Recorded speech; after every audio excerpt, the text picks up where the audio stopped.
are back out from under Mick's thumb, and we are back on to our third segment on the Rolling Stones. We will be covering 5, I believe, Stones albums over the course of the 60s and the 70s. Sadly, Matt, Tattoo You from the late 70s did not make its way into the charts for Best Ever Albums, so we'll have to hold off on... Yeah, I know, it's a disappointing one, but... I'm going to give a very brief bio of the Stones because that could be a whole hour and a half episode of Combing the Stacks on its own right, just the bio of the Stones. But I'll give the basics, and then in future albums, and even as we're talking, I'll add in some context since there's quite a bit I can add. But the best way to think of the Rolling Stones is that they were formed as a group in 1962 in London, and in many ways they are... representative of what was called swinging London, which overlaps a little bit with mod culture, which we talked about in multiple Who episodes, especially the one where we covered My Generation. But swinging London also had the mod era of it. It also can kind of be tied in with a lot of other cultural elements, sometimes parodied in different things. Austin Powers comes to mind of something that was sort of covering swinging London, the model Twiggy and multiple models that were the tall and stick thin models were from swinging London. Bright colors, sort of. It's sort of like, I shouldn't say it's an answer to San Francisco in hippie culture in the United States, because it wasn't. It was sort of a more high end middle class to upper middle class pursuit, but in some ways it shared some of the same ideas like free love and recreational drug use and breaking down mores and breaking away from traditional suburban life. Yeah, baby. Yeah, exactly. So Jagger and Richards were childhood friends and classmates throughout school. The rest of the band came about when the rest of the members of the band were in a band called the Blues Boys. It also, the Blues Boys, and here, Matt, will do a segment for you. When I say the rest of the band, I'm talking about Bill Wyman, who plays bass, Charlie Watts, who plays drums, and Ian Stewart, who played piano and would eventually be unceremoniously dumped from the 6-piece Rolling Stones when they became a 5-piece Rolling Stones, which we'll talk about. But the other member who was there briefly was Dick Taylor, not to be confused with Mick Taylor, who would join the band post Brian Jones, but Dick Taylor. And Dick Taylor ended up founding another band that we talked about. Do you remember what band Dick Taylor was in? I do. It was the Pretty Things. You got it. You do know Dick, Matt. There you go, right there. So love that Dick. You got it. So the Blues Boys featured the well-named Dick Taylor along with Brian Jones, Charlie Watts, the drummer, and Ian Stewart. I'm sorry, I mentioned Wyman earlier. He does not come until a little bit later, so I apologize. So the original version of the band, Mick Jagger vocals, Keith Richards lead guitar, Dick Taylor for just a little bit on rhythm guitar, Ian Stewart on piano, Charlie Watts on drums, and Brian Jones on guitar. And that is going to be the version minus Stewart that is going to be the classic Stones lineup with one switch where Dick Taylor leaves and he is replaced by the man that I just mentioned, Bill Wyman. And that would stay the lineup until late 1968 when Brian Jones's personal problems catch up to him. Shortly after this album, he's fired from the band, but they allow him to make a statement saying he leaves the band, and he is dead 1 month later from what is largely is a drowning, and it's been classified as death by misadventure is the coroner's version of it. So this That's really... a thing? That is what it was called, and they reinvestigated it later to make sure there wasn't foul play or a drug overdose, but they said that while there were drugs involved and in the system, it was a drowning caused by death by misadventure. And that would have been another great name for the Rolling Stones, Death by Misadventure, in terms of how they were living in the 60s. But instead, the Stones kind of came together as due to their love of, you'll be shocked by this, blues and American rock and roll. They start gigging, and pretty quickly they get a residency at the Crawdaddy Club in Richmond, London in February of 1963.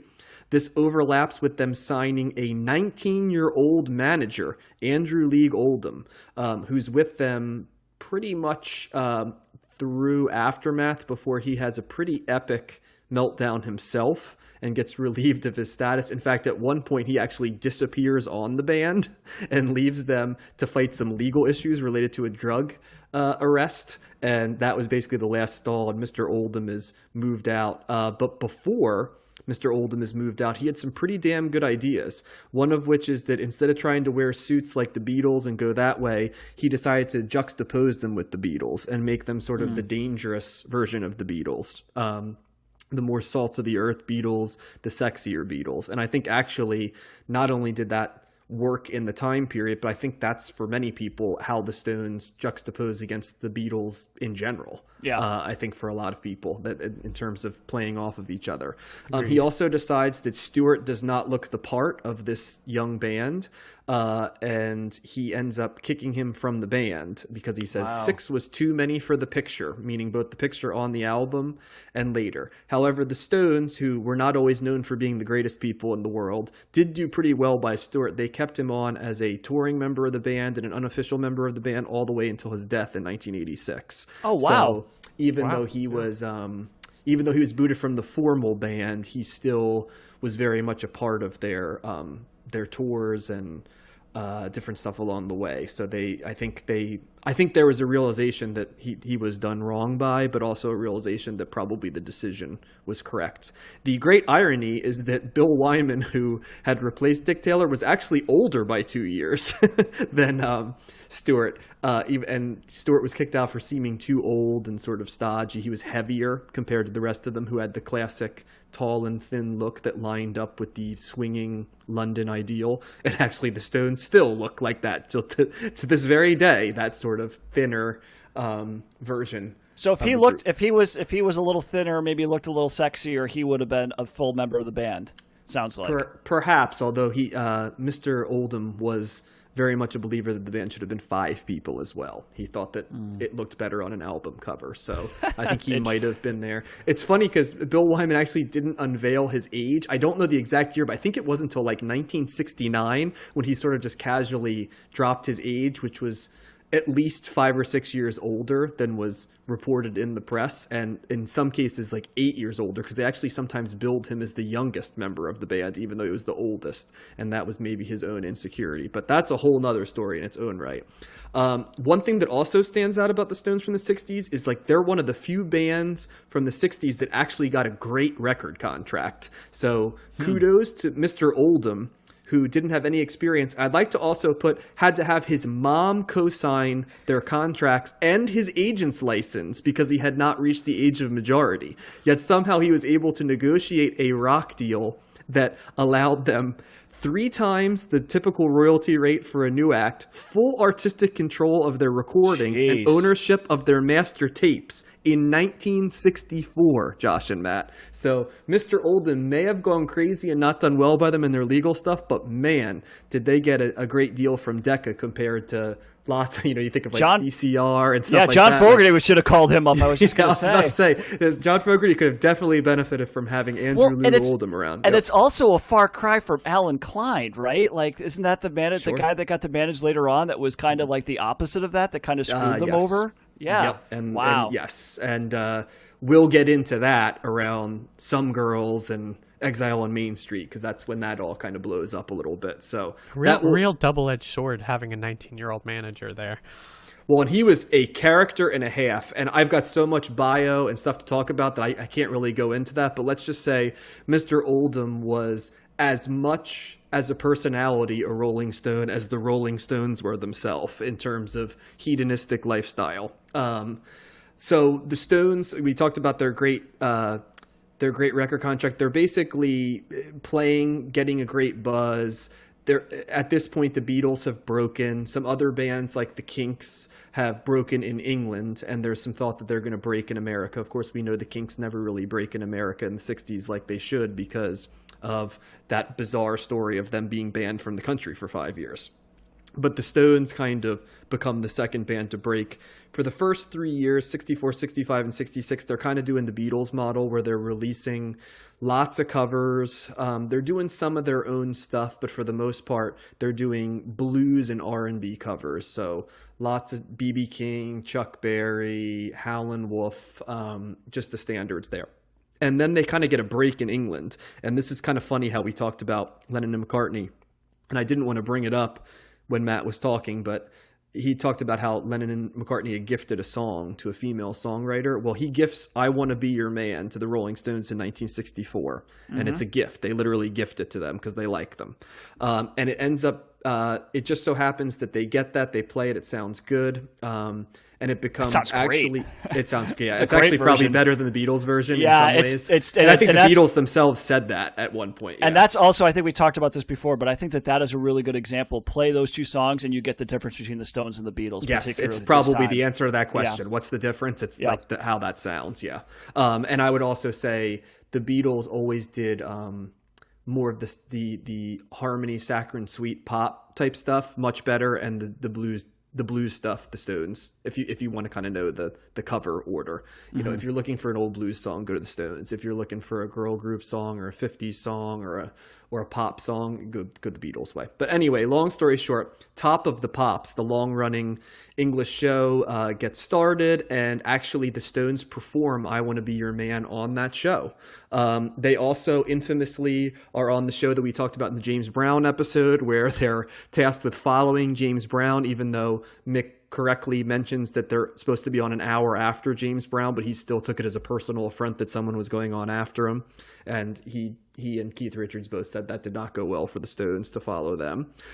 They also play and get banned from Ed Sullivan, not because of anything they did, but because the crowd was too hysterical and it was just a little bit too much for Ed Sullivan, so he doesn't bring them back. They also have a pretty notorious episode. They're going the Dean Martin show, and I almost put this on the Twitter account, and maybe I will later tonight or tomorrow, but basically the entire time Dean Martin is like straight up Rat Pack ragging on these youngsters who are, you know, have their hair too long. It's like a stereotype of what you would think drunk Dean Martin was like. It was him doing this with the Stones, who look like infinitely cooler. You know, this is like peak Stones, right? So 22-year-old Stones when they're at kind of their, maybe not their most cool, but they're certainly very cool. And here you've got like, you know, a Dean Martin who's aging, right? It's one of those moments where you can see exactly where time has changed and the Stones sort of just remain placid and kind of let him do his thing. But it's kind of a funny appearance. They then release Satisfaction, which I don't think people realize is an original song from them. It is not a cover. And the album Rolling Stones No. 2, which follows the Beatles model of mostly covers and some original tracks. And it's kind of at that point they decide that they do better writing their own stuff than they do covering. They want to do covers from time to time. And what gives them that idea is that they released I Can't Get No Satisfaction, and it becomes a hit, and then they released Paint It Black, which is the only difference between the US version of this, which was released after the UK version, is that Paint It Black is track 1 instead of Mother's Little Helper. In England, Paint It Black was a single. So the Stones write I Can't Get No Satisfaction, Paint It Black, and when I say they write, when we're talking about Mick Jagger and Keith Richards, who do all of the writing. Why that is important is because the other member of the band who is well known at this point is Brian Jones, who is kind of known as the band leader amongst the music press and amongst other musicians, and that is a real sense of contention, especially for Mick Jagger and for Oldham, the manager. And actually Jones ends up getting a little bit of a cut as the manager of the group at times because he does handle the business affairs. And that is where the split with him and Oldham comes in, that he resented that Oldham kind of came in and did that. And Mick Jagger resents that Brian Jones doesn't write the songs. In fact, he called him a rubbish songwriter. But and Jones was not a good songwriter. He didn't really create songs. But very long story short, they then released this album, Aftermath, which is all original material, no covers. And this officially makes the Rolling Stones the Rolling Stones. It takes them from very well known to like superstars. Of course, shortly afterwards, Jones leaves the band and gets replaced by Mick Taylor, not to be confused with Dick Taylor. He'd later be replaced by Ron Wood. And, you know, the rest of the band would run out through the 70s and the 80s. It isn't until Bill Wyman leaves in 1993 that there's another major lineup change. So now a little bit about the album. We talked about the difference between the two. Track 1 It was recorded between December 1965 and March 1966. If you enjoyed the interesting musicianship on some of the tracks, you can thank Brian Jones, because he added the dulcimer to Lady Jane, the sitar to Paint It Black, and the marimbas to Under My Thumb. And so even though he was not writing the songs, I don't think it's even possible to hear Paint It Black and Under My Thumb without those pieces in it. And so he is responsible for all three of those things. They tour extensively in the US for the first time off of this album, and it's kind of known for being an incredible set of concerts, and pretty much everywhere they go, they're either arrested or borderline arrested for the night and spend a lot of nights in jail. This album, in the mind of the Stones, was a theme album. And the idea was that it was a theme album about the combination of demanding tours and intense love affairs. And spoiler alert for those of you who might have problems with this. If you are someone who likes progressive female values, the lyrical content of this album is not going to be for you, because this is the Stones in all of their, pardon my French, but swinging, masculine energy. I mean, when you have a song called Under My Thumb, it's not, and Stupid Girl, but the idea, and Richards and Jagger have pushed back against this, as do some feminists. The idea is, they said that it was a combination of these intense love affairs that were back and forth with some of the women who had their own agency. It just so happened they were writing the songs, mixed with being on tour and being surrounded by people, and especially women, who wanted something from you, whether it be sex, drugs, money, stuff like that. And when you run into too many, it warps your view of women. That is their excuse for why this album is so much about power and dominance, stardom, sex.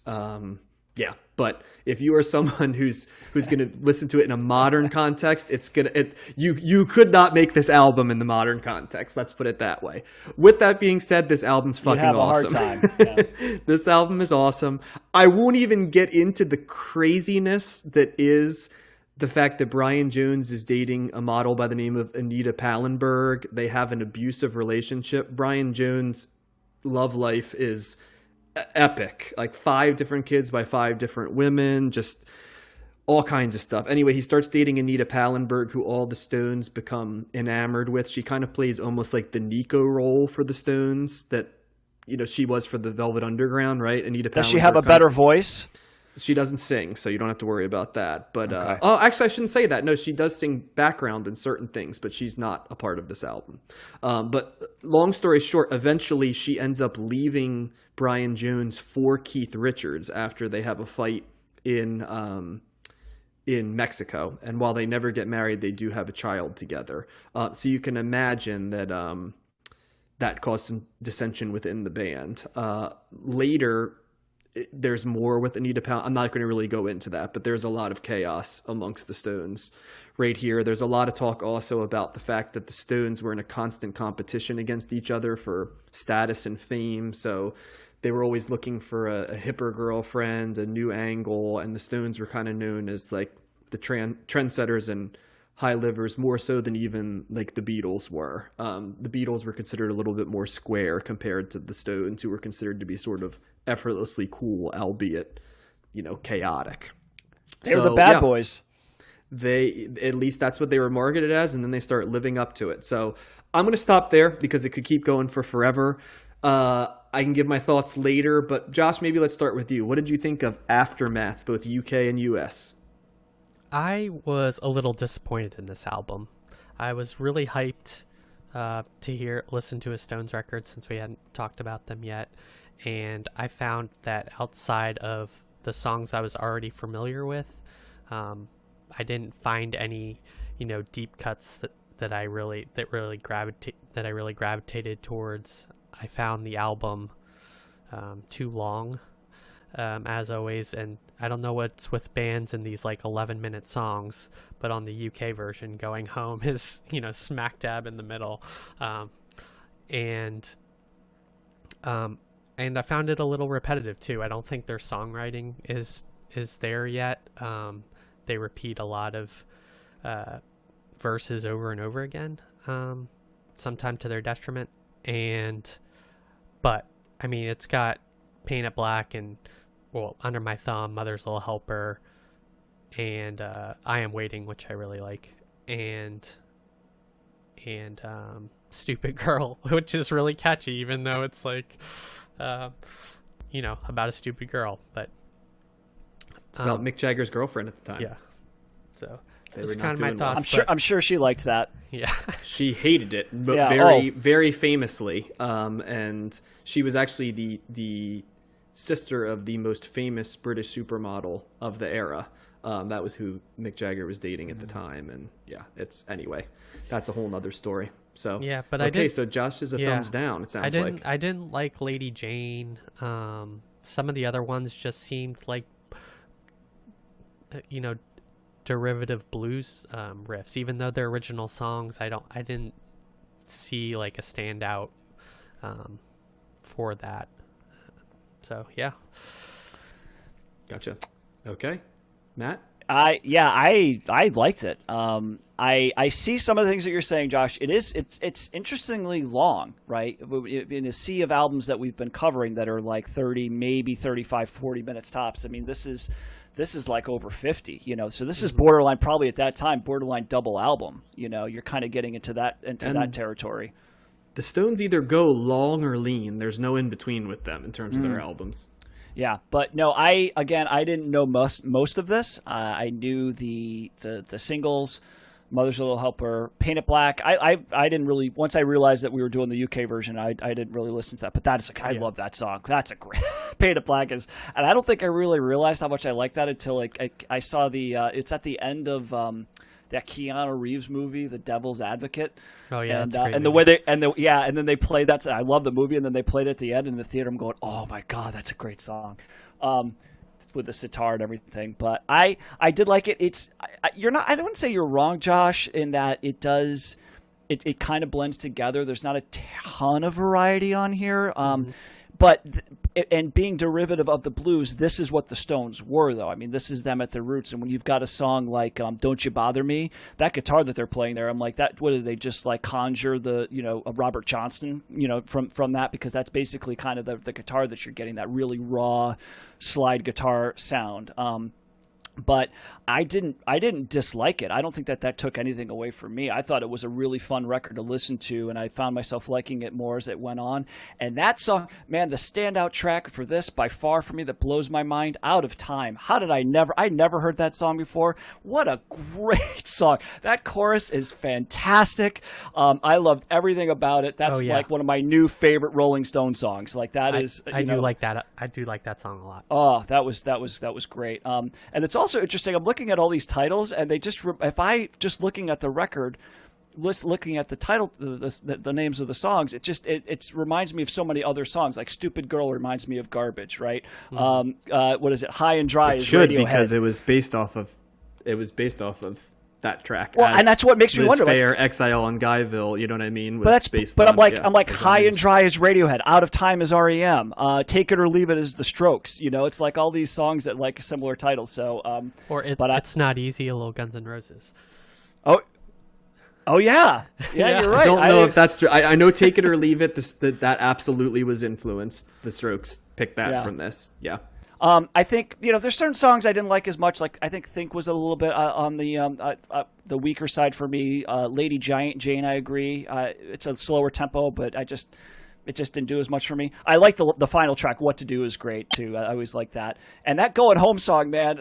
I'm sure John's going to bring this in, but that's just about going home and wanting to bone your girlfriend, and then you actually are probably in the room while he's doing it, because that's what it sounds like. He's allowing you into that space right there. That is the lyrical subject of that. Yes, I even it's 11 minutes long too. Yeah. Well, the first half he's just talking about it, and then I think he actually gets into doing it. So I liked it. I really I'm glad that this was on here. There's plenty of Stones stuff out there that I don't know. I don't even know what album is this. How many albums do they have before this, John? This is their third studio album. Third album, okay. But they also have a bajillion singles, much like the Beatles and the Who and stuff that were made into mishmash albums and US only versions. So you can find like 7 Stones albums, but in terms of studio albums, this is their third. It's all Okay. original material. Yeah. Okay, yeah, and my familiarity with them was mostly like their well, I guess I knew Let It Bleed, but their '70s stuff like Sticky Fingers and Exile on Main Street and stuff like that. So, so I'm glad. I like that this is a full Jaggers Richards album, and that I got to learn a lot about it. But it was a fun listen. I You go guys back to didn't this for know sure. this. You guys didn't know this album before we listened to it. No, not at all. Nope. That is remarkable to me because it's probably the most important Rolling Stones album. Not necessarily the most. That's fascinating to me that this. John, I couldn't even have told you like if you'd have like put like 4 names of albums and say pick the Rolling Stones album on there, and if I didn't, Aftermath. I never even knew that this was a name of an album. So that's remarkable to me. Yep. I think the disappointment for me is attributed to the fact that all of the cream has risen to the top on this album. Like, you've heard all the most famous songs, and outside of Out of Time, which I think I had also heard before, and I really like, and I Am Waiting's on the Rushmore soundtrack, which I also really like. There wasn't any of the other songs that, like a lot of the other bands we've listened to, were like great songs I'd never heard of, like the Simon and Garfunkel songs from last week, or something to that effect. And so, yeah, I guess I just don't. I think I was expecting maybe like a little bit later Stones to be here, like even something like I don't know what's the album after this. I think maybe something like that is what I was thinking of. I think context is really important here because this is 1966. And you have to remember that the Stones are considered like a teeny bopper group at this point. So imagine, I'm trying to draw a corollary. Imagine like a teeny bopper group suddenly dropping like a Strokes album. And that's the equivalent of what Aftermath is. It's this heavy blues influenced album that also, is palatable enough to be mainstream, which, I mean, we've listened to Robert Johnson, we've listened to Unfiltered Blues, right? That stuff's not going to cross on the radio. Yeah. I think that's the thing with the Stones. It's either you like that blues driven rock, or it just kind of there for you, right? Because I'd start by saying the US album is a leaner version of this album. I think it's a superior version because it takes off some of the weaker tracks at the end. Although I like Mother's Little Helper every bit as much as I like Paint It Black, just because Mother's Little Helper as a song is pretty amazing for a song written in 1966. Yeah. Yes, that's it's a standout for sure. And in a sea full of casual misogyny, it's also an interesting, very sympathetic portrait of like domesticity and women's role in particular of it. So it's just funny to have that track and then follow it with like That's a Stupid good Girl, point. which is That's like, a good point. Bitch, you're so stupid, I hate you. And then after a track that's like these mothers are getting screwed by domestic stuff, and then you've got Lady Jane, which is sort of like almost like a sentimental ballad, and then you've got like Under My Thumb, which is like, now you're back under my thumb, don't you bother me. So it's this album is as much about the attitude. Like Keith Richards' guitar, Brian Jones as a rhythm guitar, like as a guitarist, is excellent. It's like, it's not peak Stones maybe, but to me it's like what the Stones are supposed to sound like. I wonder, Josh, I don't know if you listened to the US version that was leaned down, but the 3 tracks being off of it and the fact that Going Home is not in the middle of the album, it's gone, really does help, because then you get to things like Out of Time, and Out of Time's not on the US version. What's that? Out of Time isn't on the US version. I'm sorry, you're correct. I apologize. I Am Waiting, and it's not Which easy. is a travesty. Yeah. That's a fantastic song.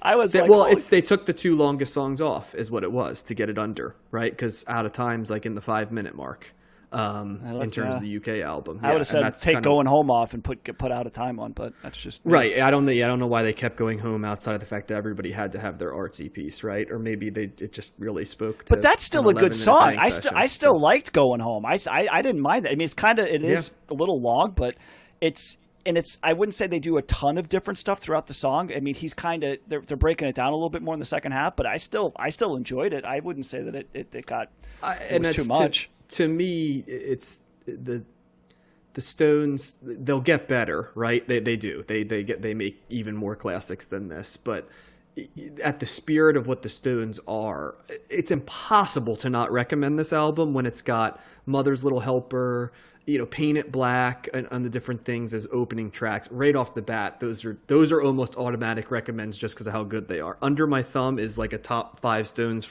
song for me. Period. It's perfect, nearly. And the marimbas make it so unique as a song in its era. I was very familiar with Out of Time and It's Not Easy and I'm Waiting, Going Home. I think Stupid Girl is, whatever you may say about it in terms of lyrical content. And I can understand sort of the counter argument of it too, that if you're just angry at your girlfriend, you write a song that just says you're angry. But it's a great song in terms of as a blues rock song. I really do think I think this is an important album to listen to, because if you listen to this album, you will either like it and you will like blues-driven rock, and in turn what the Rolling Stones do and many, many other bands that will come in the 70s. Led Zeppelin, Heart, Aerosmith, they're all derivative of like what the Stones version of rock and roll was, as opposed to being Beatles adjacent. Mm-hmm. And so that's kind of where you're starting right here. Do you like that blues-driven rock and roll, or are you more partial to a different version? I don't want to minimize the Beatles by saying they're the alternate version, because they do lots of stuff well, including some blues elemented stuff. But the Stones are also the quintessential rock band attitude. Mick Jagger as frontman. It's impossible to hear these songs, and who else could sing Paint It Black or Under My Thumb, even Out of Time with that bluesy riff, in terms of at least amongst white lead singers, than Mick Jagger. He's like the only guy I can think of who can sing that stuff in terms of with the attitude, not the note by note singing, but the attitude. I also liked they used a lot of fuzz bass on this. Like I like Flight 505 has got that bass, that, and there's a couple other songs that are doing it, but it's like more of a distinct sound than you would hear in other songs. But yeah, Flight 505 was a fun song too. And yeah, the marimbas, that's like a cool thing. As I'm listening to it, I'm going, man, why don't people use that more? That just seems like a really cool instrument to throw in there. But I don't know. And maybe Brian Jones just sort of heard the track and had been messing around with marimbas and just kind of said, I think these would fit. And he was right. It's great. Mm-hmm. And maybe that's the secret, right? You don't overdo it, right? It's like kind of like a novelty type thing. You don't want to use it too much. But no, there's a lot of good stuff on here. I'm glad I was exposed to it. It's there's a lot of use of sitar, but there's no better use of sitar than Paint It Black. That's like peak that's really sitar, good. I would say. There's others that did well with it, but that's like peak use of sitar. So, yeah. Well, George Harrison wasn't too much of a slack on that either, but it's... No, that's what I'm saying. There's others who used it well, don't get me wrong, but right. I think that's like... But if I was going to use sitar, like that to me is... Paint It Black is like this. It's like this dark, menacing... that's probably why they used it at the end of that movie, right? Because it's just like, here you go, man. Like this, it's like it's got a very cool, like that minor key type sound that's a little menacing. So it is very cool, and it's like cool video watching them play that. That freaking thing is I don't know how you would play a sitar. That thing's a monstrosity, and it makes no sense. But somehow people are able to make this really cool sound with it. So right on. Yeah, I think so. Yeah, Go ahead, I'm sorry. Paint It Black. As a reminder, it's not on the UK version, which is mostly what we're talking about. But Paint It Black and Mother's Little Helper, I think, are just like head and shoulders above what I guess that's what I wanted more of, like stuff like that, and I didn't get that in this album. Wow. I see. I don't know how you can Under My Thumb and Out of Time and Going Home, like it's hard because I'm once again I'm as familiar with this album as I was unfamiliar with Crosby, Stills and Nash, despite both of them being pinnacle 60s albums for me. And I think what's very interesting in doing these shows with you guys is to know what you guys think of as stuff that goes through your conscious and what doesn't. And so it's just interesting to me that Crosby, Stills and Nash would be very much on your conscious, but like Aftermath would be an afterthought, so to speak, because to me this is one of the most important albums of the 1960s, easily. So because it creates the Rolling freaking Stones, and they're the freaking Rolling Stones, and if you like me believe that the Stones have an argument for being the band of the 60s, that can be debated for forever, and I'd be open to multiple cases for that. But I mean, there is no Rolling Stones without this album. So is this what really started? It really started. You said it kind of broke them. This is what really started selling. They were very popular, but no, they always sold. That's one thing about the Stones. They always sold. It just was. It was what gave them artistic credibility as opposed to a cover band. It also hardened the edge it lined up the edge that people who knew the Stones knew of them as people and how they were living, and put it in, because this is a very, we said a lot last week with the Stooges, it was sleazy, right? But this isn't sleazy. This is just like, this is a hard living album, right? There's anger in this. There's like exhaustion. It's a very emotional album. Matt had mentioned earlier, like Please Please Me was a happy, energetic album, but that would be like a totally different energy. This is like a darker, angrier, volatilely emotional album, and that's kind of what the Stones would run with certainly during their peak period, which I think starts here, and depending on your taste can run as far as Tattoo You, right, in the late 70s, or you can buy into the idea that by the late 70s, in some girls it was gone, but they were able to tour off that for a zillion years to this day, theoretically. John, what do you think is better, Aftermath or Bridges to Babylon? We're not even going to entertain that question. Oh, right, that's also dragging it back into. It's also funny to me to think that you're probably more familiar with Bridges to Babylon than you are with Aftermath, which is a great reason to do this show, because that's just like a crime against nature. I'm familiar with the album. That's got a cool album cover. That lion looks pretty badass. I actually don't know that album. I'm totally okay with everybody. I love the honest takes too. I love that Josh gives it unfiltered, and I can understand for the UK version it does get a little long, and the placement of Going Home is bizarre. It's a little bit longer than I would have liked, especially with the blues sound and not always derivating from the guitar riffs anymore, but like the tippy top songs on this and even the mid-range songs are like A+A songs, and just an album with that many A+A songs can't be anything for me but like an easy recommend. John, do you have any like why is Going Home? That is, I agree, that's kind of a weird place. It's weird. I mean, it's not as weird as what that Stooges song was, the third song. That was the ultimate weird. That was ultimate weird. But this, it does seem like it would be better placed at the end. Is there anything that you know about the placement of that at all? I mean, the only thing I know is that they always made the U.S. versions of albums shorter than the U.K. versions, and that's why you said earlier, why did they pluck Out of Time off of it? I know for a fact that's why they did that, and some other ones. Remember, the Stones had artistic control, as we talked about in that. So it could just be that they felt strongly about that. I don't want to guess on that because I didn't read that anywhere, but I would guess that they would have had to co-sign it. I just think it's interesting, like the end of the first side versus the end of the second side, where it would make, the end of the second side seems to make a little bit more sense, but I just didn't know if there was a specific, because that's definitely out of order. So, and the track listing is jumbled up a little bit on the U.S. version, not a ton, but a little bit. So, So in the other '60s albums we cover are Let It Bleed and Beggar's Banquet. Is that right? Mm-hmm. So it seems like they put out. I'm looking at their discography. It seemed like they put out a lot of albums in the '60s that we're not covering that come after this. Maybe one of those. Well, they had that that famous Your Satanic Majesty's attempt to equal the Beatles, which I think contrarians kind of like to go back and say it's a lost classic, whereas other people say it was the shits. I think Mick Jagger said that's like his. Yeah, I think Mick Jagger said that was his least favorite. Or alluded to that might be his least favorite Stones album. Yeah, I mean, there's a reason it's not in the top 100. It was clearly, I think it was like a case of the Stones not necessarily following their muse, following someone else's muse, and that's decidedly un-Rolling Stones. So, yeah, I wouldn't say I recommend that specific album. Gotcha. I'm trying to think what else is jammed in between those two periods. I'm more familiar with the album covers because, like I said, I think my mom had the albums, and so I know, like, oh, that's what that album is. Like, I remember that picture, but the names not as much. Yeah, I was a visual learner. I mean, the other thing too with Going Home is the Stones would do like long ass tracks on other albums, like Midnight Rambler and Can't You Hear Me Knock? You know what I mean? So it wasn't Can't always get what you want.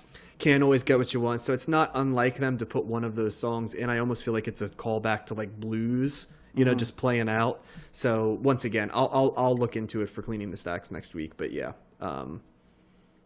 I do know that they said that they wrote the song in like 20 minutes. So ironically enough, so go figure. Wow. So that's about all I got, because we'll do plenty of the Stones, but mixed. It sounds like it's a mixed review from our panel. I'm definitely easy thumbs up for me. It sounds like Matt's a pretty comfortable thumbs up, and for Josh, it's thumbs in the middle, maybe trending down a little bit. So yep.